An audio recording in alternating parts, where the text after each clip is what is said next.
My dear student.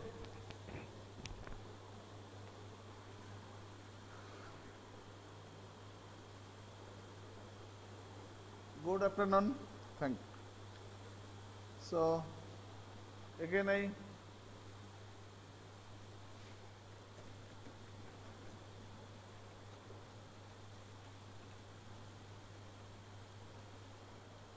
try to clear you the practical. Okay. So, your practicals in this year, only 4 practicals are there. So, you note it, all the experiment in your copy without your experimental data. When you will come in your practical room, that time you see and complete the practical and collect the data from your experiment. After this you will note it. And my dear student, you also buy the copy from your school, means our school, okay, and that copy must be the thread type copy. Thread type copy, you buy it from your school. The copies are available in our school, means in your school. So, the practical number 4, practical number 6, practical number 7 and practical number 8. So, you try to search the school website. The syllabus is there. Okay, syllabus is there, and if you try to search from your net service, means CBSE side, you see this year the syllabus will be this type. So, you write this 4 practicals in your copy, 4 practicals, practical number 4, practical number 6, practical number 7, practical number 9, 4, 6, 7 and 9.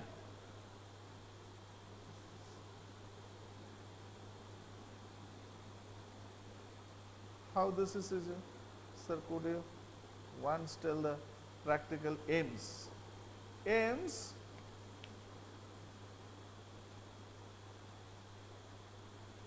okay. First practical, studying the dependence of potential difference across a resistor on the current passing through it and determine its resistance. Also, plotting a graph between V and I. This is the Ohm's experiment. Ohm's experiment. So, when you write it, aim of the experiment, aim of your practical, you write it this language. Studying the dependence of potential difference across a resistor on the current passing through it and determine its resistance. Also plot the graph between V and I. Okay. So, with the help of the Ohm's experiment, you complete your experiment and you collect the data from that experiment, and after this you note it. But except the experimental data, you try to complete all the parts of that experiment, you note it from your net service or any books or any copies. Okay. First, you note it, aim of the experiment, aim. Second, you note it, the theory of the experiment, means you write it the theory. Third, you write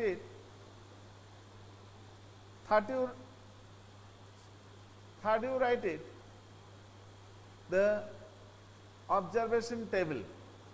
Before it, you note it, range of the ammeter, range of the voltmeter, and list count of the ammeter, list count of the voltmeter, zero error of the voltmeter, zero error of the ammeter. And then you write this table. After it, the calculation, result, equation, and 1 or 2 sources of error. Am I clear? Am I clear?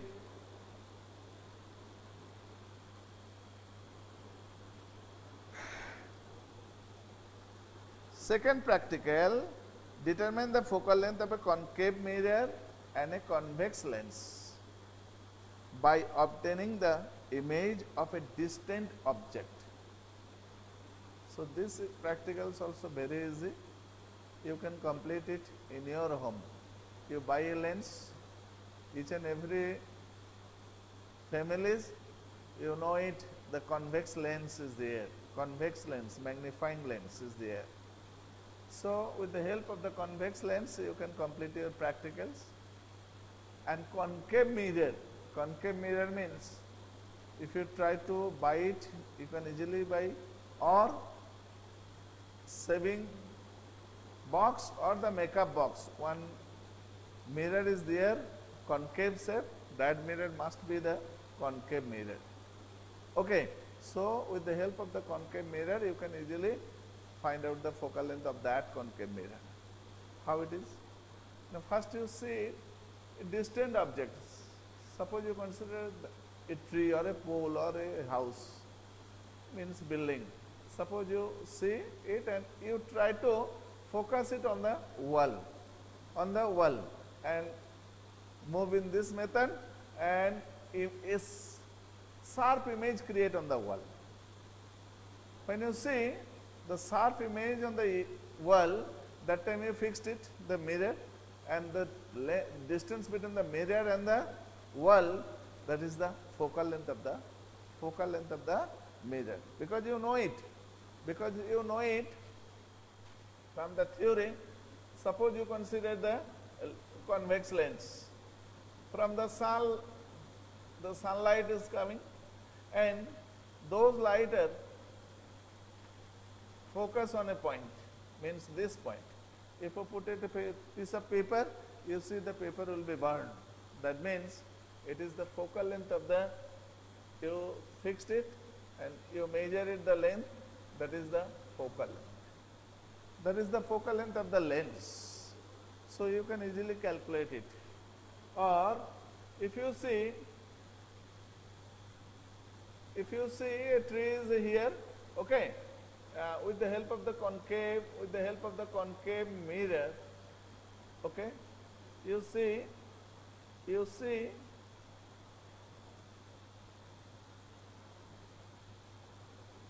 a sharp image is created on the wall or the paper. Okay, this image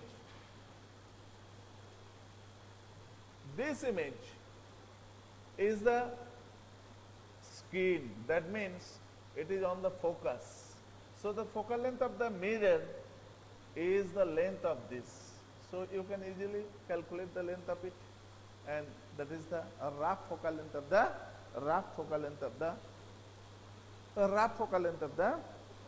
mirror. So, my dear student, you collect the data not to one time, you try it 2 or 3 times, and then you write it the average value. That value will be the rough focal length of the lens or the mirror. So, when you will come your practical rooms with the help of the optical bench, you can find out the focal length, means accurate focal length of the lens or the mirror. Okay. Next, tracing the path of a ray of light passing through a rectangular glass slab for different angles of incidence, measure the angle of incidence, angle of refraction, angle of emergence, and interpret the result. So, you can easily complete it in your home, no problem. You buy a glass slab. Glass slab means you go to the market, any glass house, and just you cut it just like a rectangular shaped glass slab. A rectangular shaped glass slab.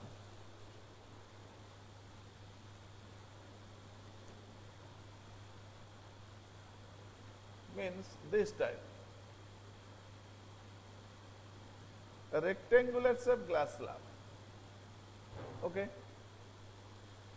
and you first draw a perpendicular on it, line. After this, you measure the angle with the help of the protector, the 45°. Okay, and you see it from the opposite surface of the rectangular glass slab with the help of pin or the toothpick. The sharp edge is there. You put the toothpick on the line, and with the help of the one eye, you block the one eye, and you see with the help of the another eye. One toothpick you put here, you see the bottom of this toothpick guards the other toothpicks. Guards the other toothpicks, means first and second. And with the help of the fourth toothpick, the bottom of the fourth toothpick, when you see it with the help of the one eye and block the another eye, then you see it will guard the 1, 2, 3 toothpicks. So you remove it, all the remove it, means glass slab and toothpick. Toothpick also indicates on the paper this and that, okay, and with the help of the scale and pencil you first join this, and after it you see the line is this, okay. The incident ray is this, the emergent ray is that, okay. Suppose you consider this is the incident ray PQ and that is the emergent ray RS. This is also the normal, that also the normal on the surface. So with the help of the protector you see the angle of incidence. The angle of incidence equal to the angle of emergent. Those are equal. That means angle of incidence I equal to angle of emergent is equal to 45°. After this, you also see PQ parallel RS. Incident ray and the emergent ray both are parallel. Okay, both are parallel. So with the help of this practical, you can say the incident ray and the emergent ray are parallel, or the incident angle and the emergent angle also the same, or if you find out it, the refractive index is equal to sin I by sin R. You know it, sin I means 45°, angle of incidence. You measure with the help of the protector what will be the value of R, then you write it, the sin R, and put it the value, calculate it. Last practical, tracing the path of the rays of light through a glass prism. Glass prism. Tracing the only rays of light means this is the glass prism, okay.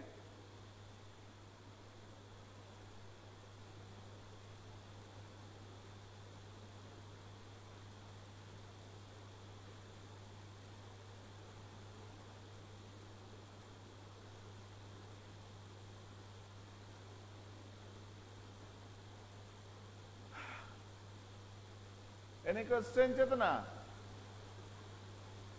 One time you try to writing it and again. So suppose this is the prism. You know it, the prism has 5 surfaces are there. Okay, 3 are the rectangular surface and 2 are the triangular surface. So this is the incident ray and that is the emergent ray. Okay, you draw a normal on it, you measure the angle of incidence with the help of the protector, you draw the another normal on that surface, you can easily measure the angle of angle of angle of emergent or the refraction. Okay, so this value you can measure it. This is the R1 and that is the R2. This is the I1, that is the I2. So, in the absence of the prism, the light will pass through this side and the angle of deviation is this. This is the angle of deviation. So, you know the formula, angle of deviation equal to I1 plus I2 minus A. So, you can measure it. Aim of the fourth practical, little slower so that I can note it down.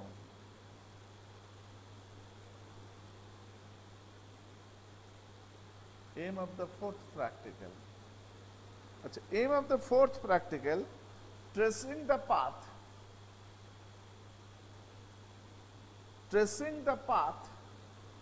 of rays of light, tracing the path of the rays of light through a glass prism, tracing the path of the rays of light through a glass prism. Okay, tracing the path of the rays of light through a glass prism. This is a glass prism. You tracing it, rays of light. This is the P, Q, R and S. Okay. Yes. P, Q, R and S. PQ is the incident ray, RS is the emergent ray. I1 is the angle of incidence, I2 is the angle of emergent, R1 is the angle of refraction, similar way in the denser medium, so you can say that is the angle of refraction. Okay, can we write in your language? Yes, yes, why not? Why not? You see, paper is here, so you also search it for the new syllabus 2021. Tracing the path of the rays of light through a glass prism. No problem. Okay, this is the aim of this experiment. So, PQ is the incident ray, RS is the emergent ray. Okay, so this is the angle of incidence I1, I2 is the angle of emergent, R1 is the angle of refraction, similarly it is the denser medium, so we consider it the angle of refraction also, but it is the angle of incidence for denser to rarer. Delta means angle of deviation. Delta means angle of deviation.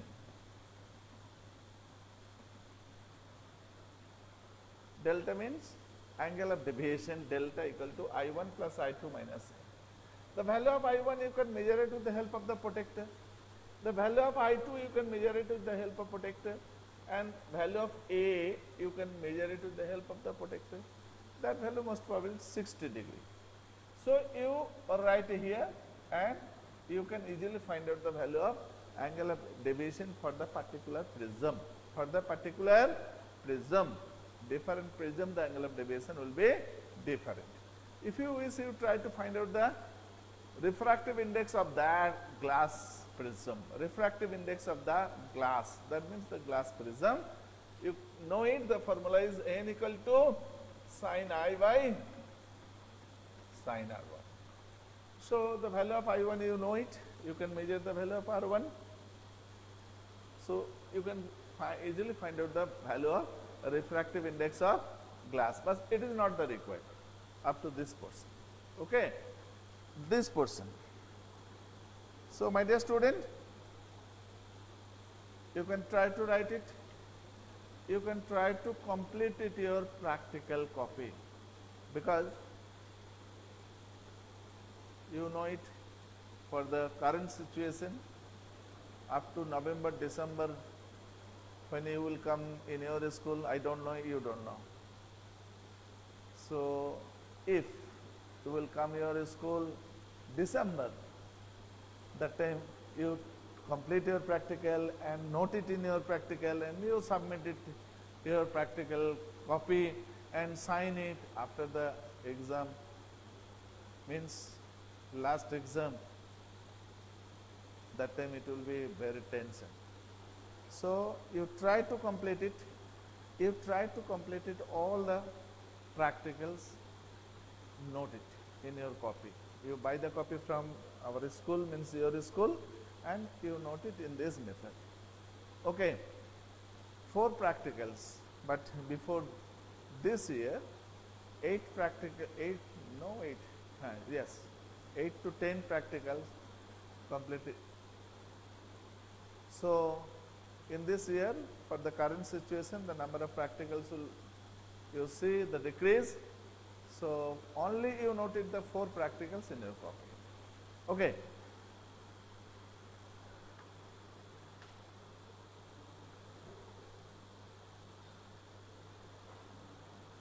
Any question from your side regarding your practicals or the magnetic effect of current?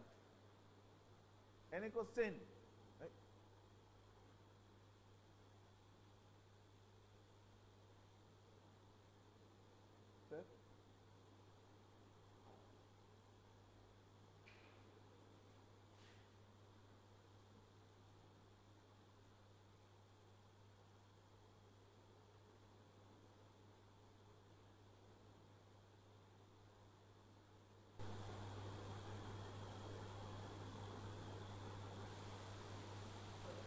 Sir? Sir. So my dear student, any question from your practical, regarding your practical or the new chapter, magnetic effect of electric current? Magnetic effect of electric current. Any question from your side regarding the practicals? Regarding the practicals or the magnetic effect of electric current? Magnetic effect of electric current already started. So any question from that chapter? Any question from that chapter or any question from your practicals? Any type of question?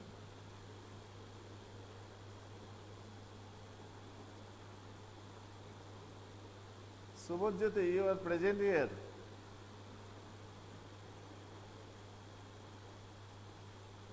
No one question from your side. So can we write in your language? Okay, sir. What is the aim of the practical? What is the aim of practical magnetic effect? What is the aim of practical magnetic effect?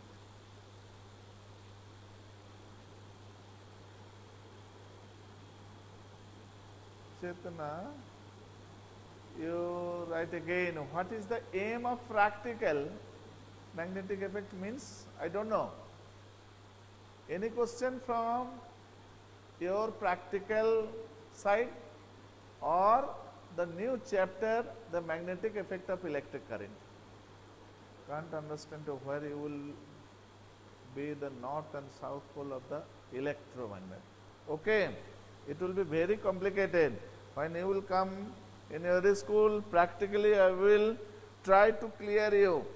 So it is very complicated, very complicated. You see it. You see it. You see it. Suppose it is the cardboard, cylindrical cardboard. You owned it. This. Okay. Insulated copper wire. Okay. Insulated copper wire. And this is the coil. Okay, my dear student. And you join the two ends of the coil with the cell. It will be a solenoid. In which direction, in which part will be the north and the south? My dear student, you will be clear. Today you try it in your home, you see it. Suppose this is the positive terminal of the battery. This is the positive terminal of the battery. Okay? So you see this type. You put it on the cylindrical cardboard. This type, you check it. This. So current will flow from this to that, this to that, this to that. That means anti-clockwise direction. You check it. Anti-clockwise direction. Okay. If it is the anti-clockwise direction, so this pole is the north pole. Am I clear? Again you see that side. You see the wounded wire is this. What is the direction? The direction will be clockwise. So this side is the south pole. Am I clear? Subhajyoti, am I clear? Today you try it. If any problem, next day again I clear to you. With the help of a thread and a pen, you wound it and you see it. Suppose this is the positive terminal of the battery. So current flow in this direction. So this is the anti-clockwise. That is the north pole. When you see this side, you see the current is flowing in this direction. So that is the south pole. Clear? Okay? Yes, very good. Any type of question from your syllabus, no problem. Okay, next day see you again. Thank you.